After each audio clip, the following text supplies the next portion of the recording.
नमस्ते दोस्तों, मैं विजय ठक्कर और आप लोगों का सबका स्वागत है हमारे एक नए वीडियो में। अभी आप में से बहुत सारे लोगों को ब्रेकआउट ट्रेडिंग के बारे में तो पता ही होगा। मतलब आप हमारे हर संडेज वीकली एनालिसिस वाले वीडियो में आप देखते हो। पर क्या आप लोगों को पता है कि ब्रेकआउट ट्रेडिंग से भी पावरफुल कौन सी ऐसी ट्रेडिंग स्ट्रैटेजी है या कौन सा ऐसा ट्रेडिंग सिस्टम है जो लो रिस्क है और हम लोगों को ज्यादा रिवॉर्ड भी दे सकता है? वो जो मेथड है उसका नाम है रिटेस्ट ट्रेडिंग। अभी रिटेस्ट ट्रेडिंग का मतलब क्या होता है, क्यों ये ब्रेकआउट ट्रेडिंग से ज्यादा पावरफुल है? आप लोगों के दिमाग में अभी ये क्वेश्चन चलता होगा।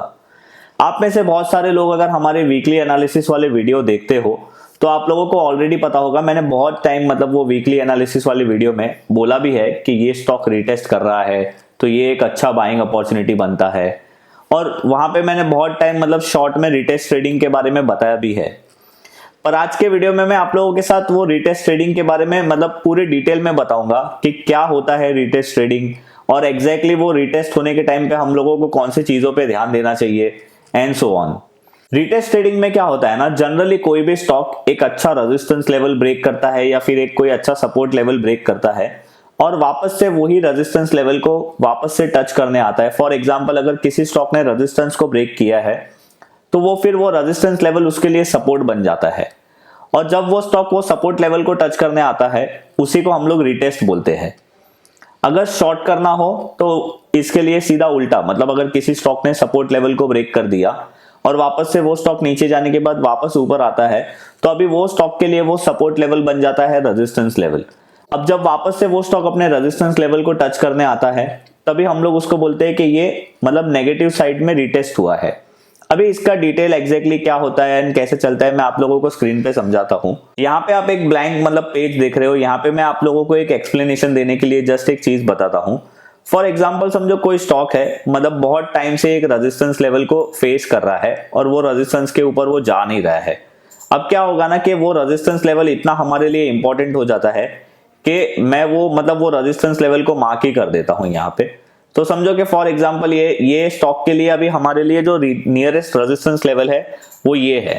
अब ये स्टॉक कंटिन्यूसली ये रेजिस्टेंस लेवल को ब्रेक नहीं कर रहा है, पर एक दिन क्या होता है ना कि ये स्टॉक ने अपने रेजिस्टेंस लेवल को ब्रेक करके बहुत ही अच्छा एक अप मूव ले लेता है। अभी जनरली आप लोगों के मुझे बहुत टाइम क्वेश्चन आते हैं कि सर ये स्टॉक ने ब्रेकआउट देने के बाद बहुत ही अच्छी रैली दे दी है। फॉर एग्जांपल अगर ये केस में देखो तो यहाँ पे देखो, यहाँ पे 135 का लेवल था जो रेजिस्टेंस था, उसके बाद ये स्टॉक ऑलमोस्ट 197 तक चला गया है। तो क्या हम लोग इसको 197 पे बाय कर लिए या फिर कैसे, मतलब कैसे इसको हम लोग एंटर करेंगे स्टॉक को? तो देखो जनरली ब्रेकआउट ट्रेडिंग में प्रॉब्लम क्या हो जाती है ना कि अगर आप ब्रेकआउट ट्रेडिंग में कभी भी बाय करते हो तो मोस्टली आपका स्टॉक थोड़ा महंगा ही बाय होता है। पर रिटेस्ट ट्रेडिंग में क्या फायदा होता है कि जब वो स्टॉक, मतलब रिटेस्ट एग्जैक्टली किसको बोलते हैं कि जब वो स्टॉक वापस से अपने रिटेस्ट लेवल को टच करने आता है, ये वाला जो पॉइंट होता है ना, अभी पहले ये रेजिस्टेंस लेवल आपके लिए, मतलब ये जो लेवल है वो आप लोगों के लिए एक रेजिस्टेंस था स्टॉक के लिए। अब वही लेवल स्टॉक में एज अ सपोर्ट काम करेगा। तो ये जो एरिया होता है, ये एरिया पे आप लोगों को फोकस करना चाहिए स्टॉक को बाय करने के लिए। अभी ये केस में जब भी ये स्टॉक अपने एरिया पे आता है, मतलब प्रीवियस रेजिस्टेंस लेवल जो अभी सपोर्ट बन गया है, वही लेवल पे आप लोगों को बाय करना चाहिए। पर मैं ऐसा नहीं बोल रहा हूं कि आप लोगों को ब्लाइंडली बाय करना चाहिए। आप लोगों को ये लेवल पे कुछ रिजेक्शन लेवल्स की वेट करने पड़ेगी। मतलब अगर ये स्टॉक ने ये लेवल पे आने के बाद कुछ रिजेक्शन दिए तो आप कॉन्फिडेंट हो सकते हो बाय करने के लिए, मतलब तभी ही आपका ये जो रिटेस्ट लेवल है वो कंफर्म होगा। अभी जनरली क्या होता है ना कि मैंने ऐसा नोटिस किया, ये जस्ट मेरा पर्सनल एक्सपीरियंस है, मैं आप लोगों के साथ शेयर कर रहा हूं। मैंने ऐसा नोटिस किया है कि ब्रेकआउट ट्रेडिंग के बाद अगर किसी स्टॉक ने रिटेस्ट किया तो वो आप लोगों को ब्रेकआउट ट्रेडिंग से बेटर, मतलब ब्रेकआउट से ज्यादा रिटर्न आपको दे सकता है। बिकॉज ब्रेकआउट ट्रेडिंग, समझो ब्रेकआउट अपना 100 रुपीज पे हुआ है तो आपका टारगेट 150 या 200 हो सकता है। पर अगर किसी स्टॉक ने रिटेस्ट किया तो वो रिटेस्ट करेगा, वापस से ब्रेकआउट लेवल पे आएगा और उसका जो नेक्स्ट टारगेट है, मतलब फर्स्ट टारगेट है, वो ब्रेकआउट के बाद जो रिसेंट हाई था वही वो स्टॉक का पहला टारगेट बन जाता है। तो ये हो गया, मैंने आप लोगों को बाय साइड का एग्जांपल बताया। अगर समझो किसी को शॉर्ट करना है तो वो एग्जांपल का पूरा उल्टा, मतलब यहाँ पे सेम वाली चीज हो जाएगी कि एक स्टॉक था वो कंटिन्यूसली एक लेवल पे सपोर्ट ले रहा था, एक बार उसने सपोर्ट लेवल को ब्रेक कर दिया और वापस से वही लेवल को वो टच करने आता है, वही टाइम पे आप लोगों को फोकस करना चाहिए शॉर्ट के लिए। और फिर यहाँ पे भी सेम स्ट्रैटेजी, मतलब अगर आपको यहाँ पे फिर रिजेक्शन मिलता है तब आपको अपने शॉर्ट में एंटर करना चाहिए। तो चलो मैं अभी आप लोगों के साथ कुछ प्रैक्टिकल एग्जांपल शेयर करता हूं जो रीसेंट अभी मतलब चल रहा है रीटेस्ट लेवल पे। अगर आप लोगों को याद है तो मैंने लास्ट संडे के वीडियो में मैंने आप लोगों के साथ बैंक निफ्टी के बारे में बोला था कि बैंक निफ्टी को प्रीवियस रेजिस्टेंस लेवल था 34,350 और मैं एक्सपेक्ट कर रहा हूं कि एक बार बैंक निफ्टी ये लेवल को टच करेगी फिर ही मैं ये बैंक निफ्टी को बाय करने के लिए देखूंगा। ये मैंने आप लोगों के साथ बहुत ही क्लियरली बताया था। तो इसके पीछे का लॉजिक क्या था मैं अभी आप लोगों को स्क्रीन पे बताता हूं। देखो आप लोग जो यहाँ पे अभी चार्ट देख रहे हो ना, ये बैंक निफ्टी का चार्ट है। अभी जैसे कि मैंने आप लोगों को बताया कि हम लोगों को हमारे प्रीवियस रेजिस्टेंस लेवल को ध्यान देना चाहिए। तो ये देखो बैंक निफ्टी में मेरे प्रीवियस रेजिस्टेंस लेवल ये थे।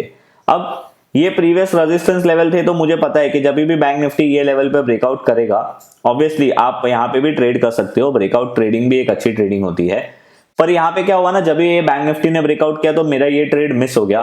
तो मुझे पता था कि बैंक निफ्टी का जो ब्रेकआउट लेवल है 34,350, शायद वो लेवल पे वापस से बैंक निफ्टी कभी ना कभी तो आएगी ही, और मैं वो चीज के लिए वेट कर रहा था। इसीलिए मैं हमेशा अपने स्टूडेंट्स को बोलता हूं कि keep calm and wait for the retest. मतलब इसका मतलब सिंपल है कि अगर आपका ब्रेकआउट मिस हो गया है और आपने किसी ट्रेड में ब्रेकआउट ट्रेडिंग मिस कर दिया है तो आप शांति रखिए, आपको वो ट्रेड मिलेगा वापस से रीटेस्ट लेवल पे।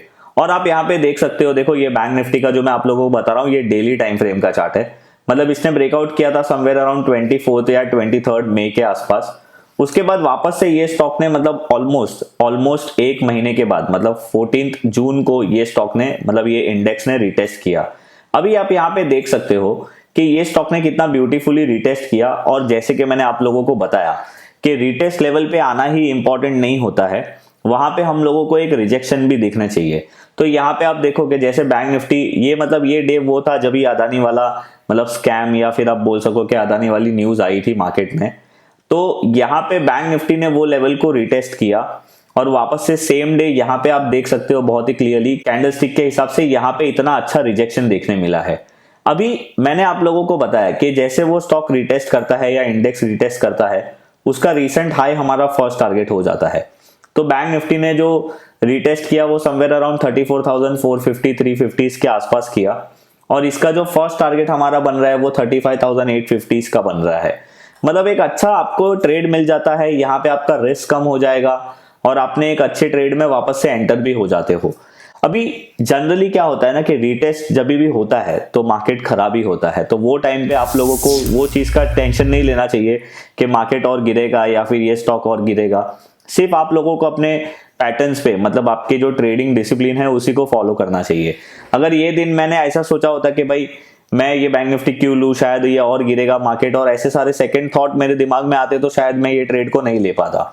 अभी मैं आप लोगों को और एक एग्जांपल दिखाता हूं जो बेसिकली थोड़ा लॉन्ग टर्म बेसिस पे है। अभी जो हमने चार्ट देखा वो डेली टाइम फ्रेम का था। अभी मैं आप लोगों को ये जो टाटा कंज्यूमर का चार्ट बता रहा हूँ ये मंथली टाइम फ्रेम पे है। मतलब मैं आप लोगों को जो रिटेस्ट थियरी के बारे में बता रहा हूँ ये इंट्राडे में भी वैसे ही काम करेगा, लॉजिक सेम है। इसका टाइम फ्रेम फिर आप कोई भी सिलेक्ट कर सकते हो। अभी यहाँ पे आप देख सकते हो कि टाटा कंज्यूमर जिसका पहले नाम था टाटा ग्लोबल, इसका एक रेजिस्टेंस था 2012 का, वो था समवेयर अराउंड 184 और 175 रुपीज का। उसके बाद वापस से यहाँ पे अटेम्प्ट हुआ, उसके बाद अगेन यहाँ पे फाइनली ये टाटा ग्लोबल ने ब्रेकआउट किया, मतलब टाटा कंज्यूमर ने। अभी अगर किसी ने 182 पे ये ब्रेकआउट मिस कर दिया है तो मतलब आप सोचो कि उसके लिए ये कितना बड़ा मिस होता। उसके बाद ये स्टॉक ने 320 तक का प्राइस दिखा दिया। अभी यहाँ पे या तो फिर आप 320 में एंटर हो जाओ या तो फिर आप रिटेस्ट का वेट करो। देखो अभी जो ये रिटेस्ट की थियरी है ना वो ऐसी है कि स्टॉक अपने मतलब प्रीवियस रेजिस्टेंस पे या प्रीवियस सपोर्ट पे अगर वो ब्रेकडाउन होता है तो सपोर्ट हो जाता है, वो केस में वो वापस रिटेस्ट करता ही है। पर इसके लिए ऐसा कुछ नहीं है कि भाई ये 1 महीने में करेगा, 2 महीने में करेगा, 3 महीने में करेगा या 6 महीने में करेगा। हम लोगों को टाइम के बारे में नहीं पता है। हम लोग यहाँ पे प्राइस एनालिसिस कर रहे हैं, टाइम एनालिसिस नहीं कर रहे हैं। तो हम लोगों को सिर्फ हमारे प्राइस के हिसाब से वेट करना है। अभी देखो इसने ब्रेकआउट किया था, उसके बाद 1 2 3 4 5 मंथ में इसने ऑलमोस्ट अपना डबल प्राइस कर दिया। अभी वापस से ये स्टॉक देखो वो लेवल पे आके रिजेक्ट हुआ। अभी आप लोगों को मैंने जो बताया था कि भाई जो पहले रेजिस्टेंस लेवल होता है जो यहाँ पे था, यहाँ पे फाइनली ब्रेकआउट था, अब वही लेवल ये स्टॉक में एज अ रिटेस्ट काम आएगा। अब जैसे मैंने आप लोगों को बोला था कि रिटेस्ट पे आने के बाद मतलब वहां पे आप लोगों को बाय करने से पहले उसका रिजेक्शन का वेट करना है। तो यहाँ पे ये स्टॉक ने क्लियरली एक अच्छा रिजेक्शन दिया। और देखो मतलब 320 वाला स्टॉक वापस से 180 हो गया था, समवेयर अराउंड 175 तक भी आ गया था। उसके बाद ये स्टॉक ने, देखो मैंने आप लोगों को क्या बोला कि अगर एक बार ये रीटेस्ट करेगा तो हमारा पहला जो टारगेट है उसका रीसेंट हाई हो जाएगा, मतलब जो रीटेस्ट करने के पहले का जो हाई था वो। अब आप देखो ये स्टॉक ने बाद में क्या किया, मतलब इसने वापस से 330 को भी ब्रेक किया और वापस से, मतलब ये जब अपने कोविड का सिचुएशन हुआ था वापस से वो सपोर्ट के आसपास आया था एंड अगेन ये स्टॉक ने एक अच्छा मूव दिया। बट एनी हाउ आपने अगर यहाँ पे बाय किया होता तो आपका 330, मतलब आपने जो ब्रेकआउट ट्रेड मिस किया था वो वापस आपको पूरा का पूरा प्रॉफिट मिल जाता। सो रिटेस्ट ट्रेडिंग इसीलिए इतनी पावरफुल है बिकॉज यहाँ पे आप लोगों को सिर्फ एक ही चीज का वेट करना है, आपके प्राइस का, मतलब आपको कामली एक सिर्फ प्राइस के लिए वेट करना है। यहाँ पे और कोई चीजों का जरूरत नहीं है, मतलब आप लोगों को पता है कि प्रीवियस ब्रेकआउट एरिया कौन सा था, वहां पे जब वो स्टॉक आएगा तब आप वापस रिटेस्ट पे बाय करोगे। बहुत सिंपल है, आप लोगों को सिर्फ रिजेक्शन का वेट करना है। अभी यहाँ पे रिजेक्शन कैंडल का मतलब क्या होता है, देखो या तो फिर वो पूरा बुलिश कैंडल होना चाहिए, या तो फिर वो डोजी कैंडल होना चाहिए, या तो फिर वो पिन बार जैसा, मतलब जो हम लोग हैमर जैसा बोलते हैं वैसे कैंडल्स होने चाहिए। अभी मैं आप लोगों को कुछ लाइव एग्जांपल भी दिखा देता हूं, जैसे अभी मैंने आप लोगों को बैंक निफ्टी का बताया। अभी यहाँ पे आप लोग जो भेल का चार्ट देख रहे हो, रिसेंटली हम लोग ने देखा कि कुछ दिनों पहले भेल का रिजल्ट आया और भेल ऑलमोस्ट 10% नीचे गिर गया। पर उसके पहले भेल ने एक अच्छे लेवल पे ब्रेकआउट दिया था जो 61 रुपीज का था, 61-62 रुपीज का था। अब आप ये ब्रेकआउट देखिए, ये कितना स्ट्रॉन्ग ब्रेकआउट था। और जब भी वो भेल का रिजल्ट आया, भेल ने एक मतलब 10% या 15% मेरे ख्याल से वही दिन सेम डे भेल नीचे गिर गया था। और आप यहाँ पे देखिए, अभी आप जो भेल का चार्ट देख रहे हो ये वीकली चार्ट है। भेल ने एग्जैक्टली 62.30 का लो मारा और वापस से भेल 70 तक का भी हो गया, मतलब इसको बोलते हैं रिटेस्ट। ये जो मैं आप लोगों को दिखा रहा हूँ ये लाइव एग्जांपल है। अभी मैं आप लोगों के साथ और एक चार्ट शेयर करता हूँ, इसका नाम है जुबिलेंट इंडस्ट्री। अभी जुबिलेंट इंडस्ट्री का भी जो आप चार्ट देख रहे हो ये भी वीकली चार्ट है। जनरली आप लोगों को पता है कि मैं एक पोजिशनल ट्रेडर हूं, तो मैं बड़े टाइम फ्रेम वाले चार्ट्स को ही देखना पसंद करता हूं। आप ये स्ट्रैटेजी को 15 मिनट में, 1 आवर में, 2 आवर में, मतलब आपको जो भी टाइम फ्रेम में देखना है आप देख सकते हो। अभी जुबिलेंट इंडस्ट्री का जो रेजिस्टेंस था ये 2017 का था, यहाँ पे आप क्लियरली देख रहे हो। यहाँ पे जुबिलेंट इंडस्ट्री ने एक अच्छा ब्रेकआउट दिया और ब्रेकआउट देने के बाद अगेन जुबिलेंट इंडस्ट्री ने अपने प्राइस पे वापस से रिटेस्ट किया। अब यही टाइम होता है, समझो अगर आपने ब्रेकआउट पे मिस कर दिया है तो आप अगेन इसको रिटेस्ट में बाय कर सकते हो। अभी जस्ट इमेजिन करिए 270 के आसपास अगर आपने बाय किया होता ऑन द रिटेस्ट, अभी ये स्टॉक 323 के आसपास चल रहा है और हमारे रिटेस्ट थियरी के हिसाब से इसका 368 369 तो फर्स्ट टारगेट है। उसके बाद इसका जो जर्नी है वो कंटिन्यूसली स्टार्ट रहेगा। तो मतलब मार्केट में जब भी कोई भी स्टॉक ब्रेकआउट करता है तभी सब लोग उसके बारे में बात करते हैं। आप लोगों को कोई ज्यादा स्कैन करने की जरूरत नहीं है कि कौन से स्टॉक पे ध्यान देना है एंड सो ऑन। आप लोगों को सिर्फ ये देखना है कि रिसेंटली कौन से स्टॉक ने एक अच्छे ब्रेकआउट्स दिए हैं और फिर आप लोगों को वो लेवल्स का वेट करना है। जब वो स्टॉक रिटेस्ट करेगा तब आप लोगों को वो स्टॉक में वापस एंटर होना है। बट हाँ, आफ्टर द रिजेक्शन, जब वो अपने ब्रेकआउट लेवल पे आता है और वहां से रिजेक्ट देता है तभी ही आप लोगों को एंटर होना है। तो ये एक सिंपल सी स्ट्रैटेजी है जिसको मैं रिटेस्ट ट्रेडिंग स्ट्रैटेजी बोलता हूं। आई होप आप लोगों को समझ में आया होगा कि ये स्ट्रैटेजी में कैसे काम किया जाता है। आप प्लीज एक बात समझिए, मुझे आप लोगों के बहुत कमेंट्स आते हैं कि सर कोई ऐसा स्कैनर बताइए कि जहां पे हम मतलब ऑटोमेटिकली स्टॉक को हम लोग ढूंढ सके। तो देखो, एक अभी मैं आप लोगों को ऐसी चीज बोलूंगा ना जो शायद आप लोगों को पसंद नहीं आएगी, बट अगर आप लोग स्कैनर के भरोसे रहोगे तो ज्यादा अच्छी बात नहीं है। आप लोगों को मैन्युअली स्टॉक्स को स्कैन करना चाहिए, मतलब मैन्युअली आप लोगों को स्टॉक को देखना चाहिए। भले आप 10 स्टॉक को फॉलो करो पर मैन्युअली उसका चार्ट देखना चाहिए। और रीटेस्ट के लिए तो आप लोगों को ज्यादा मेहनत करने की जरूरत भी नहीं है। मार्केट में बहुत सारी ऐसी जगह पे है जहां पे आप लोगों को पता चल जाएगा कि कौन से स्टॉक ने कौन से लेवल पे ब्रेकआउट किया है। तो आप लोगों को सिर्फ वो लेवल्स को याद रखना है। जब भी वो स्टॉक अपने लेवल पे वापस आता है तभी सिंपल है, आप लोगों को देखना है कि वो स्टॉक ने रिजेक्शन दिया है तो एक अच्छा रिटेस्ट है, आप वहां पे बाय कर सकते हो। तो आप लोग मुझे बताइए कि आज का ये वीडियो आप लोगों को कैसा लगा रिटेस्ट ट्रेडिंग स्ट्रैटेजी के बारे में। अगर आप लोगों को आज का ये वीडियो अच्छा लगा है तो आप मेरे वीडियो को लाइक जरूर करिए। और हाँ, अगर आप लोगों को प्राइस एक्शन के बारे में और ज्यादा सीखना है तो आप लोग मेरा 21 जून का वर्कशॉप ज्वाइन कर सकते हो। इसकी लिंक मैंने नीचे डिस्क्रिप्शन में दी है। अगर आप लोगों को लगता है कि ये वीडियो में मैंने कुछ नॉलेजेबल बात शेयर की है तो आप अपने फ्रेंड के साथ ये वीडियो जरूर शेयर करिए।